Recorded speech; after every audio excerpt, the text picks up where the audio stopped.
Laura Kate Dale is a figure that's been around in video game journalism for quite a while, having worked at Destructoid, Kotaku, and even the British Bias Corporation. Recently I subscribed to her YouTube channel where she's fared a lot better in terms of quality content. She has a series covering an important issue in video games, accessibility, and she has even done a video on trans representation in Deadly Premonition, which was really insightful. Nevertheless, I had this feeling that one day I would be forced to do a video response to some of her work. After all, I've come close in the past, but I won't retread that old ground, because today I'm here to talk about representation of homeless people in my favourite video game series, Yakuza.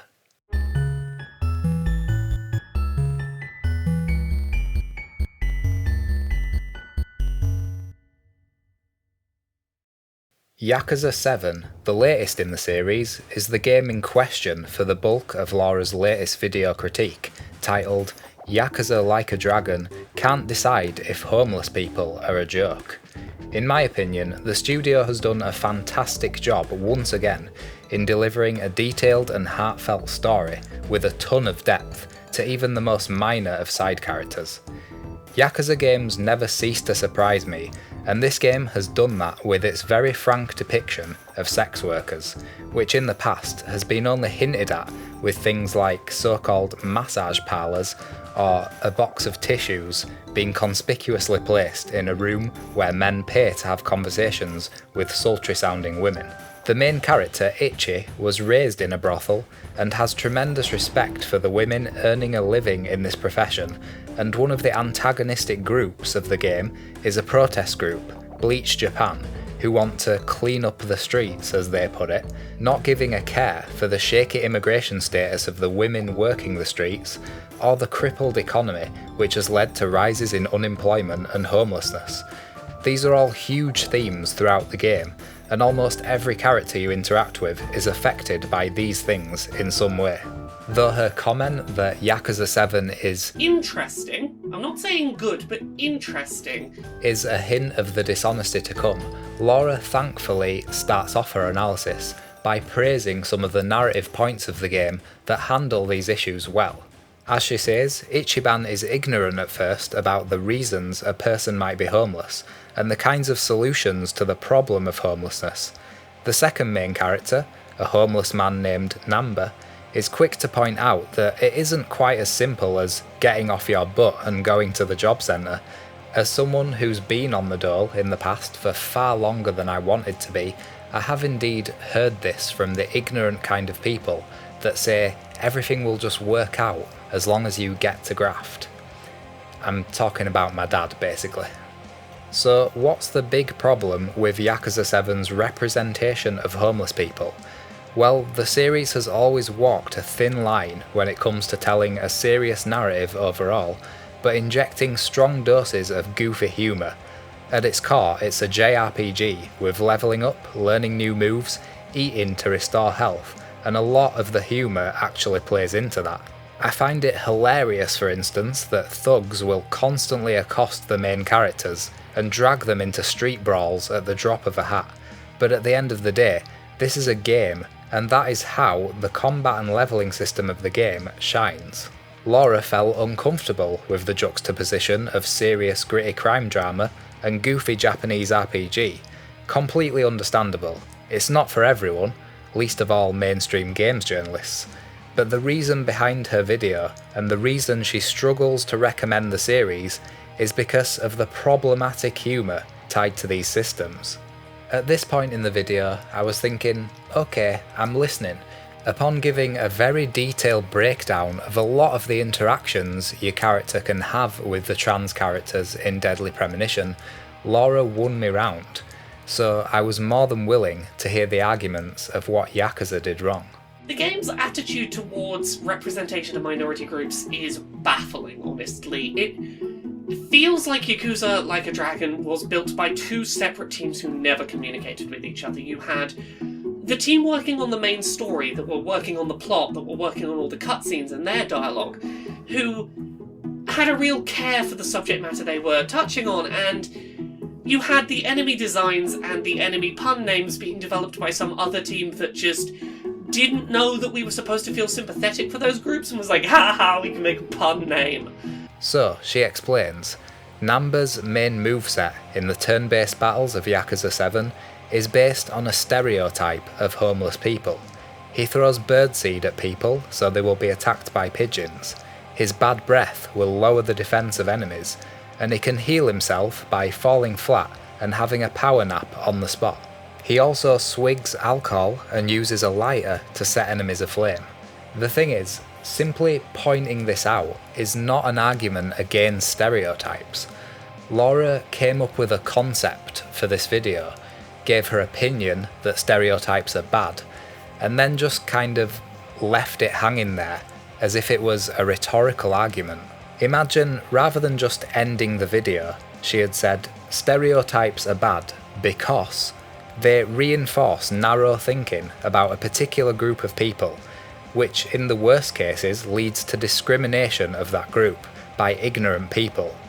Not only that, stereotypes can be used very effectively as a propaganda tool to prop up fascist groups or governments that thrive on otherizing people and keeping them pointing the finger at each other instead of the real problems. That would have been a far more honest and, dare I say, journalistic way of presenting the video. However, even if she had have said that, I would still have to make this video because the dishonesty goes deeper. Castaway on the Moon, one of my favourite films, is a South Korean comedy about a man who is deeply traumatised by his life in the high-pressure business world of capital city Seoul. That's a stereotype. Not all Asian businessmen work in high-pressure jobs. Over in Japan, he might be referred to as a salaryman. You can't say that. You can't say salaryman, that's a stereotype. As well. After attempting suicide by throwing himself off just a because bridge, suicide rates are so high in South Korea that everyone is suicidal, you stereotyper. our protagonist gets stranded on a small island in the middle of the Han River. He decides he quite likes it on his island, but as he has no modern amenities, his hair goes scraggly. Stereotyping homeless now, are we? Maybe it was his choice to grow a beard. The one thing he really misses is noodles. Oh my god, you did not just link noodles to Asians. So he comes up with an ingenious plan to use seeds from pigeon poo to grow his own grain crops.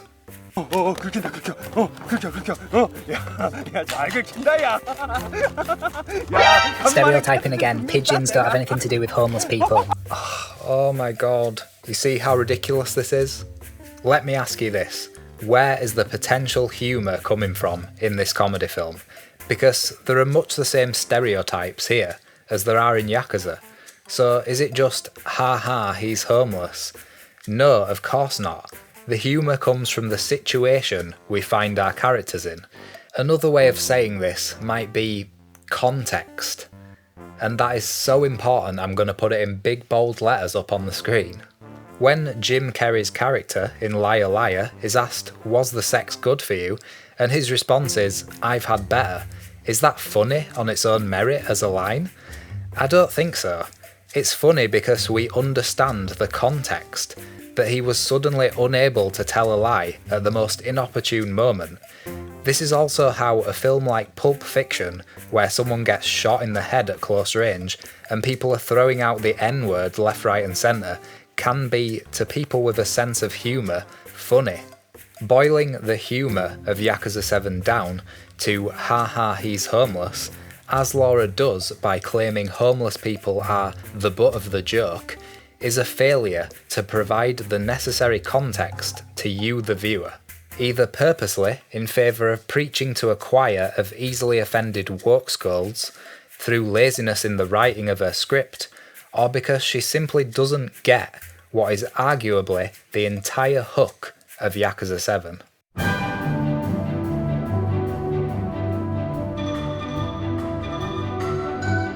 Here's the thing, Yakuza 7 was conceived as a homage to classic turn-based JRPGs, most notably Dragon Quest.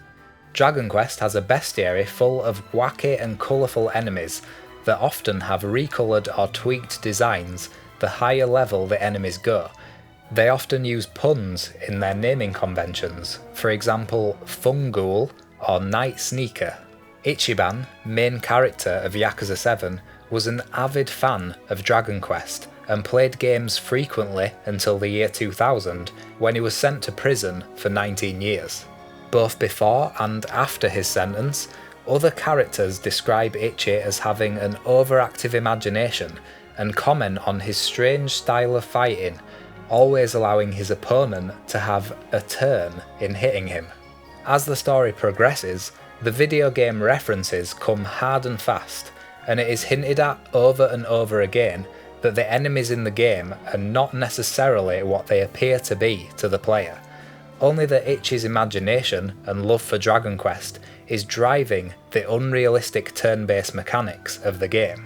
So if the claim is that Yakuza 7 is exclusionary and offensive towards homeless people because they are the butt of the joke, then you better also be prepared to explain how all of these extremely important points of context do not explicitly paint Ichiban as the butt of the joke. You'd better be prepared to explain why it is bad to have a scene where a homeless person is friendly, but then another part where homeless people are in fights with the player. These are different characters, some bad, some good. And although I was wrong about the problems with trans representation in Deadly Premonition, this time I'm spot on that the complaint is really that homelessness is a sensitive issue, so the game should not portray homeless people as an enemy type. Another problem is that homelessness as an issue is interchangeable with almost anything in any piece of media in this way. We could use the job system, Yakuza 7's nod to Final Fantasy. Each character can switch between a handful of different jobs with their own movesets, and the place they go to switch jobs is, get this, the job centre. Now that is funny. It's taking the more realistic setting of Yakuza and parodying JRPG tropes.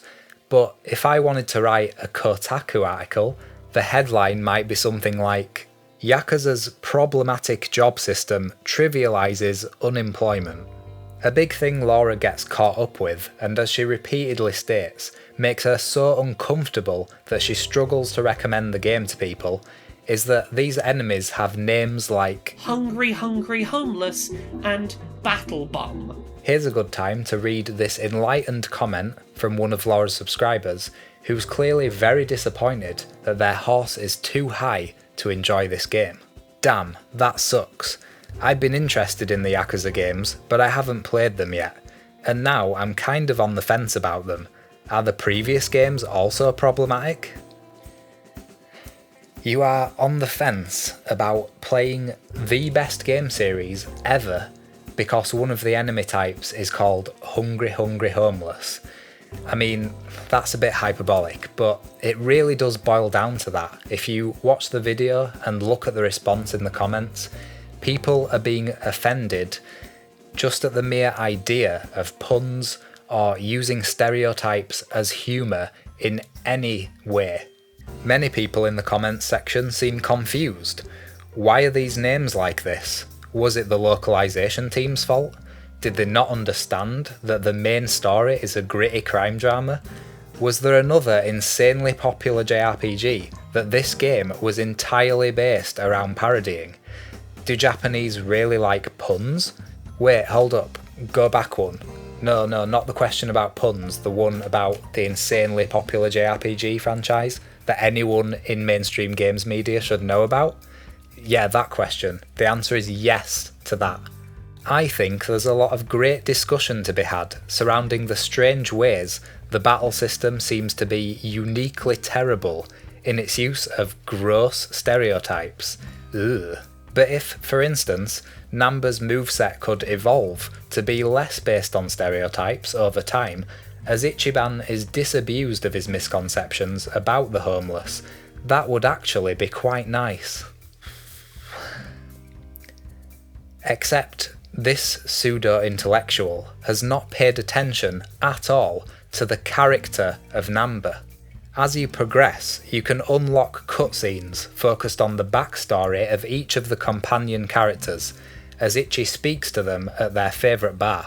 Here we learn that despite Laura chastising this as only stereotypes that apply to all homeless, Namba is actually fond of drinking. He likes a bit of whiskey and is knowledgeable of different types of whiskey.